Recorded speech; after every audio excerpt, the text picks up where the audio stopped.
Good morning बच्चों। आज हम आधुनिक भारत का स्वाधीनता आंदोलन अध्याय 6 के एक नए टॉपिक 1935 के अधिनियम का अध्ययन करेंगे। देखिए बच्चों, जो 1935 का अधिनियम है, हमारा संविधान का बहुत सारा भाग उससे लिया गया है।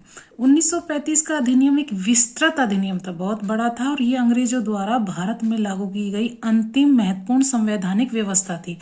देखिए बच्चों, हमने इससे पहले 1909 का अधिनियम पढ़ा, उसके बाद 1919 का पढ़ा, अब 1935 का अधिनियम पढ़ रहे हैं। तो इसकी महत्वपूर्ण विशेषताओं का हम अध्ययन करेंगे। अब ये बच्चों देखिए, ये 1935 का अधिनियम को लागू करने के क्या कारण थे।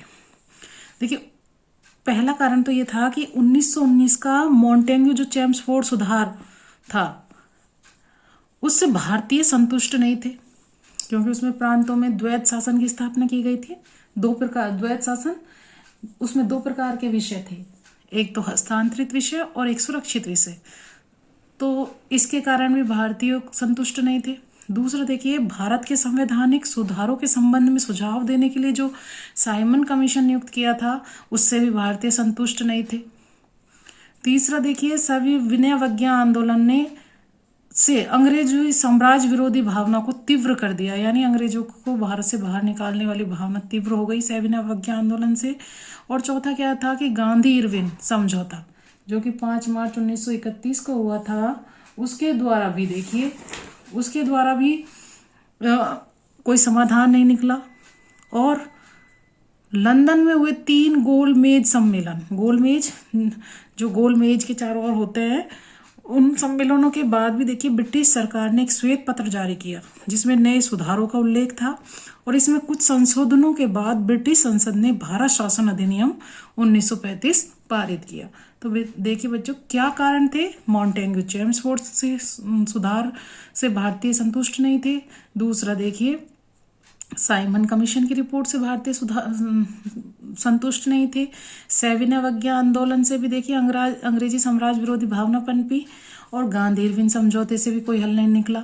और गोलमेज सम्मेलन हुए, उसके बाद ब्रिटिश सरकार ने एक श्वेत पत्र जारी किया, और उस श्वेत पत्र में कुछ नए सुधारों का उल्लेख करके इसमें संशोधन के बाद ब्रिटिश संसद ने भारत शासन अधिनियम 1935 पारित किया।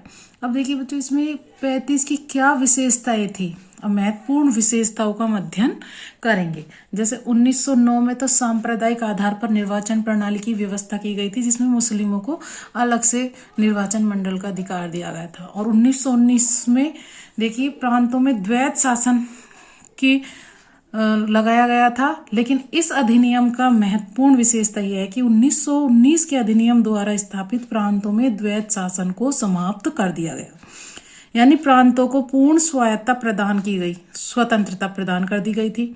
तो महत्वपूर्ण विशेषता कि किस अधिनियम द्वारा प्रांतों में स्वायत्तता प्रदान की गई, 1935 के अधिनियम। और लगाई कब गई थी प्रांतों में द्वैत शासन, कब हुआ था, 1919 के अधिनियम में। तो पहली विशेषता, प्रांतों को पूर्ण स्वायत्तता प्रदान कर दी गई। और प्रांतों में द्विसदनीय विधायिका की व्यवस्था की गई। 6 प्रांत यानी बंगाल, मद्रास, बंबई, संयुक्त प्रांत, आसाम और बिहार में द्विसदनीय विधायिका की व्यवस्था की गई। उच्च सदन विधान परिषद और निम्न सदन विधानसभा कहलाया गया। और देखिए, एक अखिल भारतीय संघ की स्थापना का प्रावधान किया गया। गवर्नर द्वारा शासित प्रांतों और देशी रियासतों को मिलाकर इस अखिल भारतीय संघ की स्थापना का प्रावधान किया गया था, यानी कि अखिल भारतीय संघ बनाया जाएगा, जिसमें गवर्नर द्वारा शासित प्रांत और देशी रियासत यानी राजाओं के राज मिलकर इस अखिल भारतीय संघ यानी फेडरल की स्थापना करेंगे। और इस संबंध में तब तक कोई घोषणा नहीं की जा सकती जब तक कि निर्धारित सरकारें देशी रियासत संघ की स्थापना के लिए इच्छुक न हो, यानी देशी रियासत और ये जो प्रांत है वो मिलकर के जब तक इस भारतीय संघ को नहीं बनाएंगे, तब तक इसकी स्थापना नहीं की जाएगी। तो ये भारतीय संघ बनाने का प्रावधान था। महत्वपूर्ण विशेषता देखिए, केंद्र में द्वैत शासन की व्यवस्था की गई। इस अधिनियम द्वारा केंद्र में द्वैत शासन की स्थापना की गई 1935 के अधिनियम द्वारा। और देखिए प्रांतों को स्वायत्ता प्रदान की गई थी, इसको याद रखना है। और 1919 के अधिनियम में प्रांतों में द्वैत शासन की व्यवस्था स्थापित की गई थी। तो बच्चों इसको थोड़ा अलग से माइंड में करना है कि 1935 के अधिनियम में तो द्वैत शासन की व्यवस्था केंद्र में की गई थी और प्रांतों को स्वायत्ता प्रदान की गई थी। और समस्त जो विषय थे उसको 3 सूचियों में बांटा गया, संघीय सूची, प्रांतीय सूची और समवर्ती सूची। संघीय सूची में केंद्र के अधीन रखे गए सारे विषय, प्रांतीय सूची के विषय प्रांतों के अधीन और समवर्ती सूची के विषय केंद्र और राज्यों के अधीन रखे गए। और इसी अधिनियम द्वारा एक संघीय न्यायालय फेडरल कोर्ट की स्थापना की प्रावधान किया गया और इसके निर्णयों के विरुद्ध कुछ मामलों में इंग्लैंड में स्थित प्रीवी काउंसिल में भी अपील की जा सकती थी। यानी एक फेडरल कोर्ट की स्थापना का प्रावधान किया गया।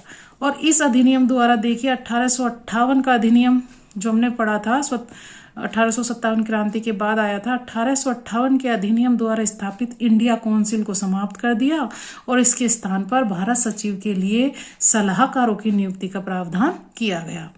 और इसमें केंद्रीय बैंक का प्रावधान किया गया जो भारतीय रिजर्व बैंक कहलाया। और सांप्रदायिक निर्वाचन प्रणाली का विस्तार और कर दिया गया। दलितों के लिए सांप्रदायिक आधार पर निर्वाचन प्रणाली का प्रावधान किया गया। और रेलवे के नियंत्रण, निर्माण, रखरखाव और संचालन के लिए एक संघीय रेलवे प्राधिकरण का भी प्रावधान किया गया। अब 11वां पॉइंट, बर्मा को भारत से पृथक कर दिया गया 1935 के अधिनियम से। तो प्रश्न आता है कि बर्मा को भारत से कब पृथक किया गया? 1935 के अधिनियम से। और सिंध और उड़ीसा 2 नए राज्य और बन गए। अब ब्रिटिश भारत में 11 प्रांत हो गए। तो 1935 के अधिनियम की कुछ महत्वपूर्ण विशेषताओं को वापस देखते हैं कि प्रांतों को स्वायत्ता प्रदान की, द्विसदनी वाली विधायिका की व्यवस्था की गई, अखिल भारतीय संघ की स्थापना का प्रावधान किया गया, केंद्र में द्वैत शासन की व्यवस्था की गई, समस्त विषयों को 3 सूचियों में बांटा गया, संघीय न्यायालय की व्यवस्था की गई और इंडिया काउंसिल को समाप्त कर दिया गया, केंद्रीय बैंक यानी रिजर्व बैंक की स्थापना हुई, सांप्रदायिक आधार पर निर्वाचन प्रणाली को और बढ़ा दिया गया, रेलवे के लिए रेलवे प्राधिकरण का प्रावधान किया गया और बर्मा को भारत से पृथक कर दिया गया और सिंध उड़ीसा 2 नए राज्य बन गए। इस प्रकार 11 प्रांत हो गए। लेकिन इस अधिनियम के कुछ दोष भी थे। क्या दोष थे? देखिए, प्रांतों में उत्तरदायी शासन स्थापित किया गया, परंतु प्रांतीय गवर्नर को विवेकी अधिकार देकर इसे सीमित भी कर दिया गया। यानी प्रांतों को स्वायत्ता भी प्रदान की थी, लेकिन प्रांतीय जो गवर्नर थे उनको उनकी मर्जी पर भी उनका अधिकार दे दिया गया।